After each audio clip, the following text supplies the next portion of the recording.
Welcome to today's deep dive. We've got some fascinating audio to dig into today from American history tellers. This one's about the Great Mississippi Flood of 1927. But we're going way beyond, just the basic facts and figures. Yeah, definitely. We'll be looking at, the human impact, the resilience of the people affected, the conflicts that arose, and really the struggle for control in the face of a natural disaster of this magnitude. Exactly. And the sources we're looking at today, they make it clear that this flood was about so much more than just rising waters, right? Absolutely. This event really intensified the social and racial tensions that were already simmering in the Deep South, especially for Black communities. So to set the stage a bit, we're talking about May 1927. The Mississippi River just bursts through these levees, right? And it floods thousands of square miles, mostly in the Deep South. Hundreds of thousands of people are displaced.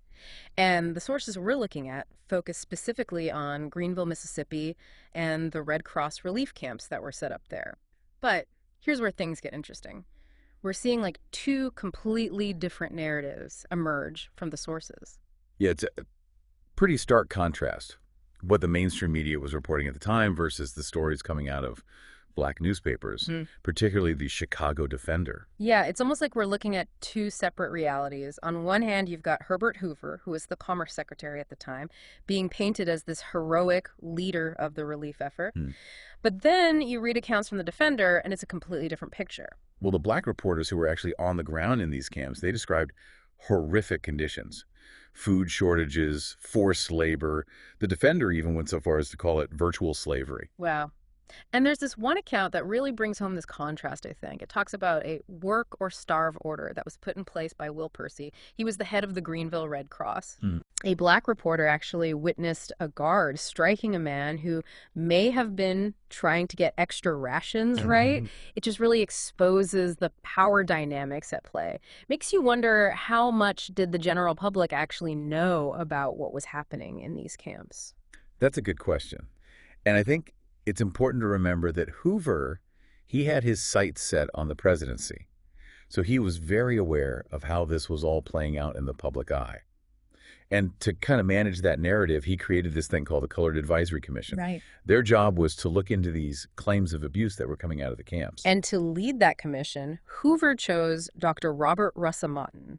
Now, Moton was a prominent Black leader, but he was known for working within the system. And this actually caused some friction, as you can imagine, with other Black activists at the time. Right. What's interesting is that the initial reports that came out of this commission, they were pretty watered down. It seemed like Moton was more focused on maintaining a good relationship with Hoover, potentially, hoping for some political favors down the line, rather than fully exposing the extent of the problems in these camps. Yeah, and that definitely didn't sit well with everyone.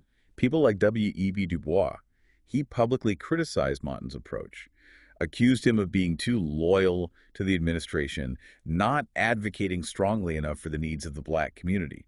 So you can see that even within the Black community, there was disagreement on how to handle the situation. It's a really complex situation, right? You have these competing priorities and strategies for trying to achieve change. But while this debate was going on, the situation on the ground, it was getting worse. The sources describe a real escalation of racial violence in the flood zone. We're talking lynchings, murders, widespread intimidation. Yeah, this is where the flood really becomes more than just a natural disaster. I mean, it just magnified these deep-seated racial inequalities that already existed. A really powerful example of this is the story of James Gooden in Greenville. He was shot and killed by a police officer for refusing to work a double shift on the levee. And then, to make matters worse, Will Percy, in this misguided attempt to address the situation, he ends up blaming the Black community for Gooden's death. That speech just totally backfired and further alienated the Black population in Greenville. Absolutely. I mean, it really highlighted Percy's own, I think, struggles and shortcomings as a leader. And it exemplifies that deep racial divide that existed in Greenville at the time. It's really heartbreaking to read about the mass exodus of Black residents from the Delta. That starts happening by the spring of 1928. These are people who are just disillusioned, they're desperate for better opportunities, so they start heading north in droves. Yeah, and this mass migration that's fueled by the flood and its aftermath, it has a huge impact. It reshapes demographics and economies for decades to come. I mean, you can see the effects of this migration even today in the cultural landscapes of cities like Chicago, Detroit. and how it shifted the political power dynamics of the country as a whole, really. And the sources, they recount this one story of a tenant farmer who's really torn between his dream of owning land in the South and the possibility of a fresh start up north in Detroit. Right. It must have been just an agonizing decision to make. Oh, absolutely. And, it's important to remember that for many of these black farmers, sharecropping was really the only option available. But it was a system that essentially trapped them in a cycle of debt. Right?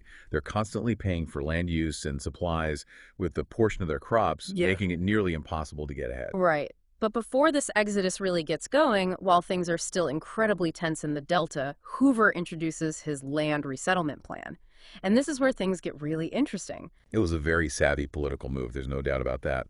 He proposes this idea of helping black farmers purchase their own land with the goal of breaking that cycle of sharecropping. Yeah. And on the surface, it sounded like a very progressive idea. Right. But some members of the commission were skeptical, right? Oh, yeah, absolutely. They questioned Hoover's motives.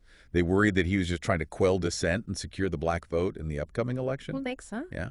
And their concerns were understandable, I think.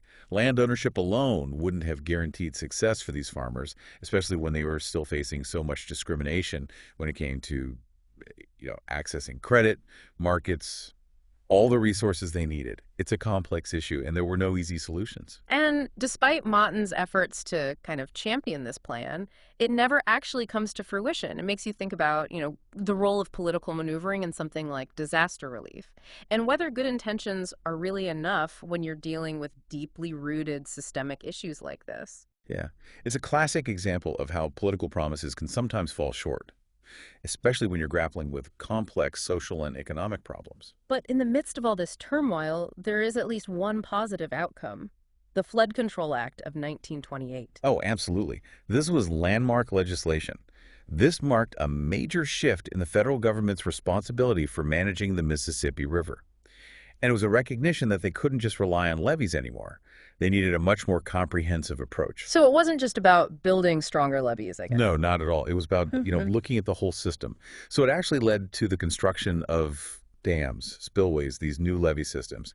It was really a massive undertaking, this huge infrastructure project designed to try to prevent this kind of thing from happening again. Right. And more importantly, it really represented, I think, a shift in how the government viewed its role in disaster relief and really in protecting its citizens from these kinds of events. Okay, so a huge shift. And of course, Hoover goes on to win the presidency that year. He does. His image as this, leader during the flood definitely helped him, even though he did end up losing a significant portion of the black vote.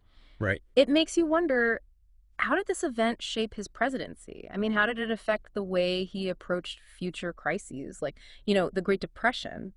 Yeah, that's a question worth considering. Did this experience kind of solidify his belief in a more hands-on approach to government intervention? Right. Or did it maybe reinforce his concerns about the limits of federal power? I think there's a lot to unpack there. Yeah, definitely. It seems like the Great Mississippi Flood, it really was a defining moment in American history. And not just because of the immediate devastation, but because of all these long-term social and political consequences that rippled outward from it. Absolutely.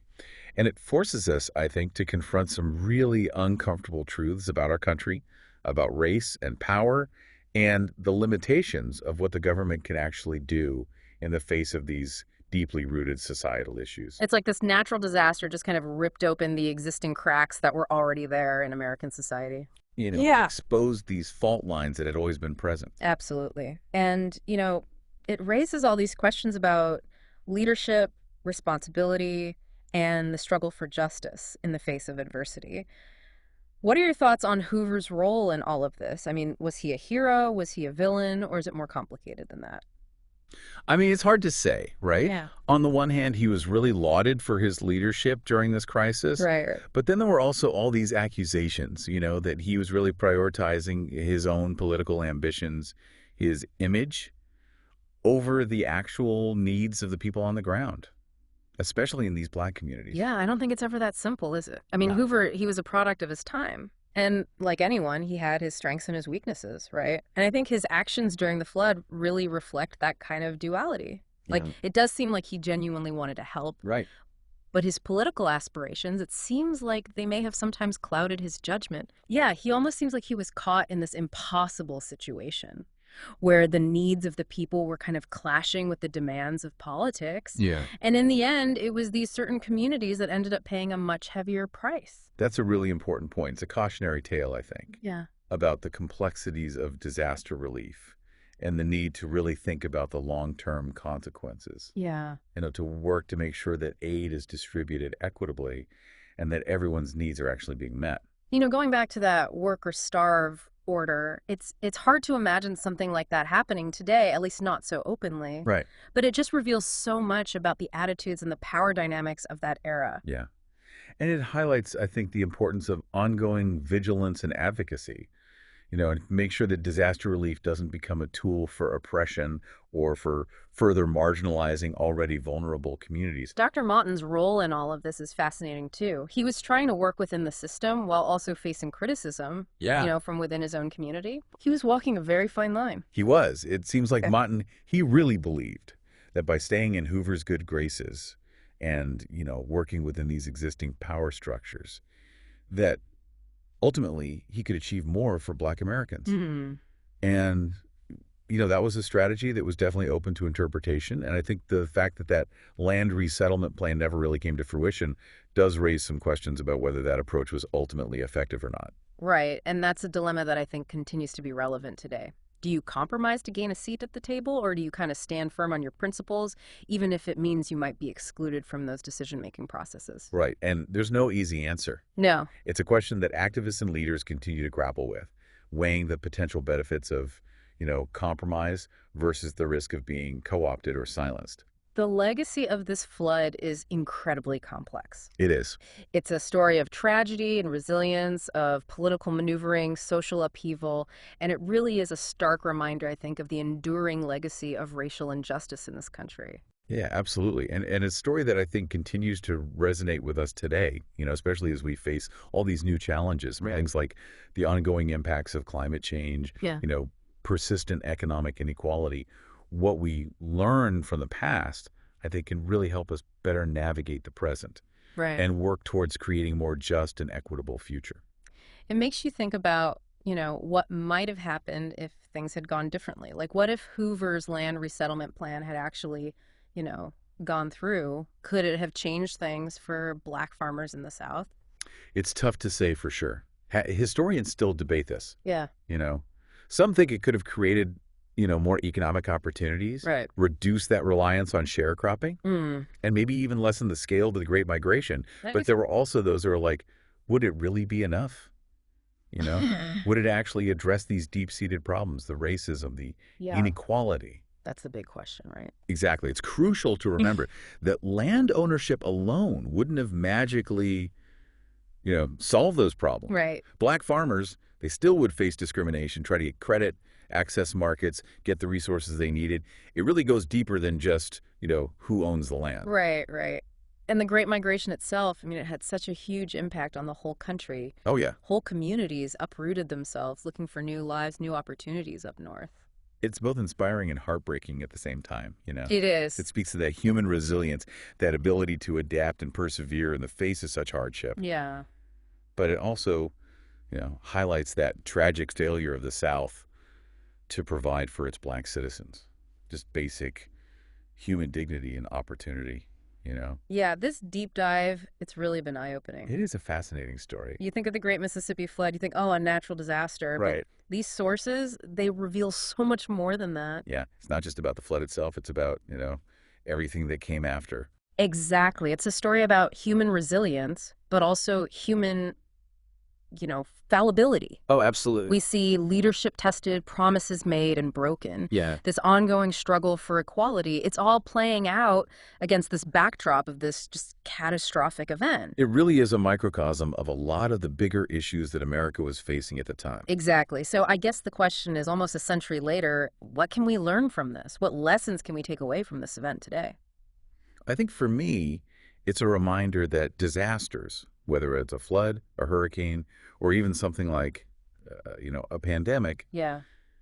they often expose the vulnerabilities and the equities that are already present. Mm. It's like they act as this magnifying glass, amplifying these problems, forcing us to confront some hard truths about ourselves and about our society. Yeah, it's a good point. And it also makes you think about leadership, right? Yeah, for sure. We need leaders who are committed to, actually doing something, Right. not just protecting their own image or their political ambitions. Exactly. We need clear communication, accountability, genuine action. And maybe the most important takeaway Yeah. is that we're all connected, right? We are. What happens in one part of the country or even one part of the world can impact all of us. It really highlights that interconnectedness, doesn't it? It does. So as you continue to learn about this moment in American history, keep these questions in mind. How do we make sure disaster relief efforts are actually reaching those who need it most? How do we address those underlying social and economic disparities that make certain communities just more vulnerable? And what kind of legacy do we want to leave for future generations? Because they're going to be facing these kinds of challenges too. Yeah, it's a reminder that history isn't just, dates and facts in a textbook. It's a living narrative that shapes who we are and influences the choices we make today. And the echoes of the past, they can guide us towards a better future if we're willing to listen. Well said. Thanks for joining us for this deep dive. My pleasure.